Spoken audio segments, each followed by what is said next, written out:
Hello दोस्तों, मैं आपका दोस्त एडवोकेट फरहान अख्तर और आज हम बात करेंगे एक बेहद अहम सवाल की।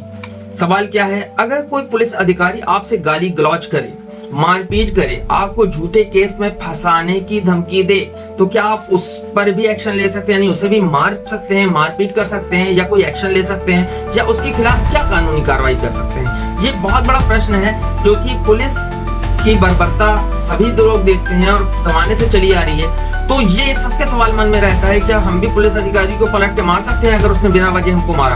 तो आज के इस वीडियो में मैं आपको इसी बारे में बताऊंगा। बिल्कुल स्किप मत कीजिएगा, वीडियो अगर थोड़ा लंबा भी हो जाए तो इसको स्किप मत कीजिएगा। आपको प्रॉपर जानकारी दूंगा, साथ में बीएनएस और बीएनएसएस और बीएसए यानी भारतीय न्याय संहिता और भारतीय नागरिक सुरक्षा संहिता और साक्ष्य अधिनियम के प्रावधानों के बारे में, और इस संबंध में सुप्रीम कोर्ट और हाई कोर्ट के जो जजमेंट है उनके हवाले से यानी उनके रेफरेंसेस भी मैं दूंगा। ये वीडियो आपके बहुत काम आने वाला है दोस्तों। तो चलिए शुरू करते हैं। तो दोस्तों, नए कानून यानी भारतीय न्याय संहिता बीएनएस, भारतीय नागरिक सुरक्षा संहिता बीएनएसएस और भारतीय साक्ष्य अधिनियम बीएसए के आने के बाद इन मामलों में अब जो है वो बिल्कुल क्लियर प्रावधान है।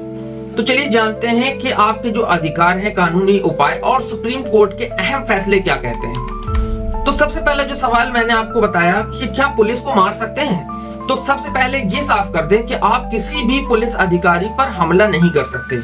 ठीक है, ऑन ड्यूटी ऑफिसर पर आप हमला नहीं कर सकते, भले ही उसने आपको मारा हो या गाली दी हो, क्योंकि ऐसा करना कानून के खिलाफ है।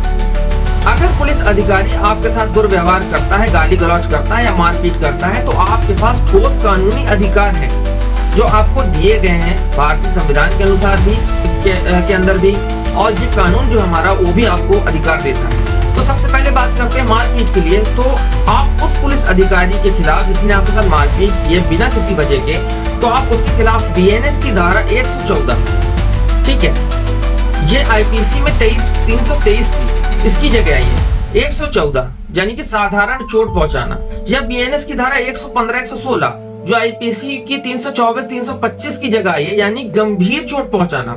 इसके तहत एफआईआर दर्ज करा सकते हैं। यदि कोई व्यक्ति लोक सेवक पर, पब्लिक सर्वेंट पर उसके कार्य के दौरान हमला करता है या बल प्रयोग करता है, तो उसे 3 साल तक की सजा या जुर्माना हो सकता है। तो दूसरा जो है आपराधिक बल प्रयोग के लिए, अगर वह महिला है तो बीएनएस की धारा 77 जो आईपीसी में 354 थी, इसके तहत गरिमा को ठेस पहुंचाने का मामला बन सकता है। सामान्य मामलों में बीएनएस की धारा 73 हमला या आपराधिक बल के तहत शिकायत आप कर सकते हैं।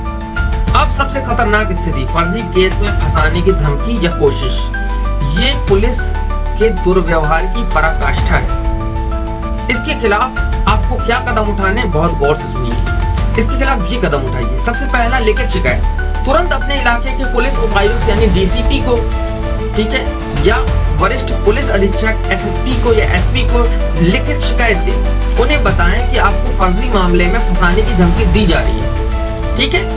दूसरा नंबर, बीएनएस की धारा 209, अगर पुलिस अधिकारी झूठे सबूत बनाता है या झूठी गवाही देता है तो बीएनएस की धारा 209 के तहत गंभीर अपराध है। ठीक है।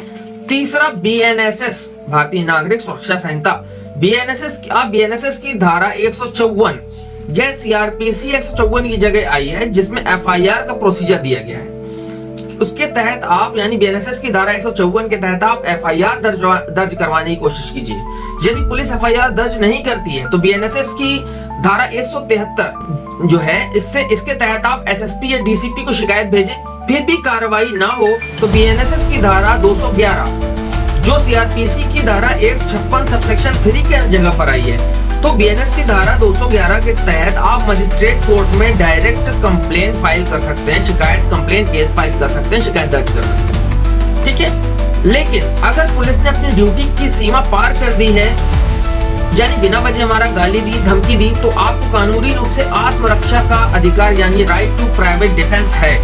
अब जो महत्वपूर्ण जो बात है वो ये है कि आत्मरक्षा का जो अधिकार मैंने आपको बताया उसको भी समझ लेते हैं। तो बीएनएस की धारा 26 से लेकर के 29 तक आत्मरक्षा यानी राइट टू प्राइवेट डिफेंस का प्रावधान है, जो कहती है कि अगर कोई व्यक्ति आपकी जान, शरीर या प्रतिष्ठा पर हमला करता है तो आप उचित समय में और उचित सीमा में अपनी रक्षा कर सकते हैं। जैसे कि कोई भी व्यक्ति अपने शरीर, जीवन, स्वतंत्रता या संपत्ति पर होने वाले अवैध हमले के विरुद्ध उचित बल यानी रीजनेबल फोर्स का प्रयोग कर सकता है।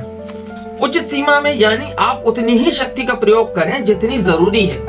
ये नहीं कि किसी ने आपको थप्पड़ मारा, आपने बंदूक से गोली मार दी, ये नहीं। जितनी शक्ति का प्रयोग उचित है उतना ही करें जितना जरूरी है। अगर पुलिस अधिकारी जान से मारने की कोशिश करता है तो आप अपनी जान बचाने के लिए आवश्यक प्रतिकार कर सकते हैं, लेकिन जानबूझकर नुकसान पहुंचाना अपराध होगा ऑन ड्यूटी ऑफिसर को, जैसा मैंने बताया।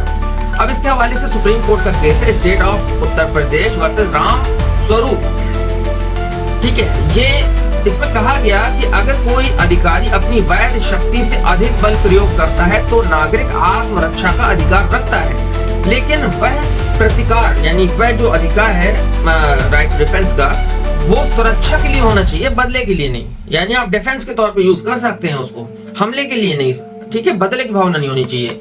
अब पुलिस द्वारा गाली, धमकी, फर्जी केस बनाने की धमकी दे देना। अगर कोई पुलिसकर्मी गाली गलौज करता है तो ये बीएनएस की धारा 351 यानी गाली से अपमान और धारा 127 आपराधिक धमकी के तहत दंडनीय अपराध है। और अगर वो आपको फर्जी केस में फंसाने की धमकी देता है तो बीएनएस की धारा 223 यानी झूठा अभियोजन लगाना और बीएसए की धारा 114 इलस्ट्रेशन जी के तहत गंभीर दुरुपयोग माना जाएगा। ठीक है ना, यानी आपको समझ में आ गया, झूठा अभियोजन लगाना, फालतू में आपके ऊपर फोर्सफुली झूठ बोल करके आपको फंसाने की कोशिश की जा रही है। तो ऐसी स्थिति में आप क्या कर सकते हैं, एसपी या डीआईजी कुछ लिखित शिकायत बीएनएस की धारा 173 के तहत जांच का अधिकार है। मजिस्ट्रेट के समक्ष निजी शिकायत आप कर सकते हैं, दर्ज करें बीएनएस की धारा 190 और 200 के तहत। एनएचआरसी या स्टेट ह्यूमन राइट कमीशन में शिकायत करें। यदि मामला गंभीर है तो हाई कोर्ट में रिट पिटीशन आर्टिकल 226 यानी आर्टिकल 226 या सुप्रीम कोर्ट में आप आर्टिकल 32 के तहत जा सकते हैं। ठीक है, एक बार से फिर रिपीट करूंगा, हाई कोर्ट में रिट पिटीशन फाइल कर सकते हैं आर्टिकल 226 के अनुसार और सुप्रीम कोर्ट में आर्टिकल 32 के अनुसार जो संविधान में है, आर्टिकल यानी अनुच्छेद के तहत आप जा सकते हैं। अब बीएसए के अनुसार साक्ष्य अधिनियम जो है हमारा, सबूत कैसे इकट्ठा करें। भारतीय साक्ष्य अधिनियम यानी इंडियन एविडेंस एक्ट की जो जगह लिया है भारतीय साक्ष्य अधिनियम ने, तो वीडियो ऑडियो रिकॉर्डिंग यदि संभव हो तो अपने मोबाइल से घटना का वीडियो ऑडियो रिकॉर्डिंग करें। बीएसए की धारा 61 और 62 की जगह 62 के तहत इलेक्ट्रॉनिक साक्ष्य अब बहुत मजबूत माने जाते हैं। ठीक है, बीएसए की धारा 61 और 62 के तहत जो इलेक्ट्रॉनिक एविडेंस है वो बहुत मजबूत माने जाते हैं। गवाह, अगर कोई चश्मदीद गवाह है तो उसका बयान बहुत महत्वपूर्ण माना जाएगा। इस मसले पर कुछ सुप्रीम कोर्ट और हाई कोर्ट के कुछ निर्णय पर बात कर लेते हैं। Prakash Singh versus union of India में सुप्रीम कोर्ट ने साफ कहा, ये सन 2006 का मामला है, इसमें साफ कहा कि पुलिस का कार्य कानून लागू करना है, न कि आम नागरिकों को डराना या अपमानित करना। इसी केस में पुलिस सुधारों के लिए 7 दिशा निर्देश जारी किए गए। इसके बाद दूसरा जो है वो सुप्रीम कोर्ट का एक केस है, DK Basu versus state of West Bengal 1997 का केस है। इसमें उसने कहा, सुप्रीम कोर्ट ने कहा कि किसी भी व्यक्ति की गिरफ्तारी या हिरासत के दौरान पुलिस द्वारा शारीरिक या मानसिक यातना देना संविधान के अनुच्छेद 21 का उल्लंघन है और ऐसे अधिकारी के खिलाफ एफआईआर और अनुशासनात्मक कार्रवाई होनी चाहिए। जो तीसरा मामला है वो क्या है, Arnesh Kumar versus state of Bihar. Court ने कहा पुलिस किसी भी व्यक्ति को मनमाने ढंग से गिरफ्तार नहीं कर सकती। गिरफ्तारी तभी हो जब पर्याप्त कारण और सबूत हो। ठीक है, अब जो मैंने आपको अनुच्छेद बताए हैं, इसमें भी आपको थोड़ा सा बता देता हूँ संविधान के अनुसार जो आपके अधिकार हैं। तो दोस्तों, संविधान के अनुसार जो आपके अधिकार हैं, तो अनुच्छेद 21 जो है वो आपको जीवन और व्यक्तिगत स्वतंत्रता का अधिकार देता है। अनुच्छेद 19 अभिव्यक्ति की स्वतंत्रता यानी अपमान और धमकी के खिलाफ आप बोल सकते हैं। ठीक है, ये इसके तहत आपको देता है अगर आप अनुच्छेद 19 और उसके अंदर के पार्ट को पढ़ेंगे। अनुच्छेद 14 कानून के समक्ष समानता, कानून सबके लिए बराबर है, ये अनुच्छेद 14 हमको बताता है। अनुच्छेद 32 और 226 ये फंडामेंटल राइट के उल्लंघन पर सीधे सुप्रीम कोर्ट, जो मैंने बताया 32 के तहत अनुच्छेद, या हाई कोर्ट 226 के तहत आप जा सकते हैं।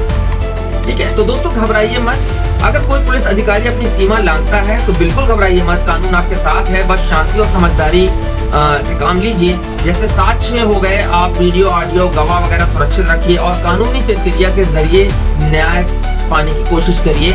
उनसे लड़िए झगड़िए, गाली गलौज मत करिए, शांत रहिए। शांत रहेंगे तो आपकी जीत होगी। अगर आपको ये जानकारी उपयोगी लगी हो तो इस वीडियो को लाइक करें, शेयर करें और चैनल को सब्सक्राइब करना बिल्कुल ना भूलें, ताकि हर भारतीय नागरिक अपने अधिकारों से परिचित रहे।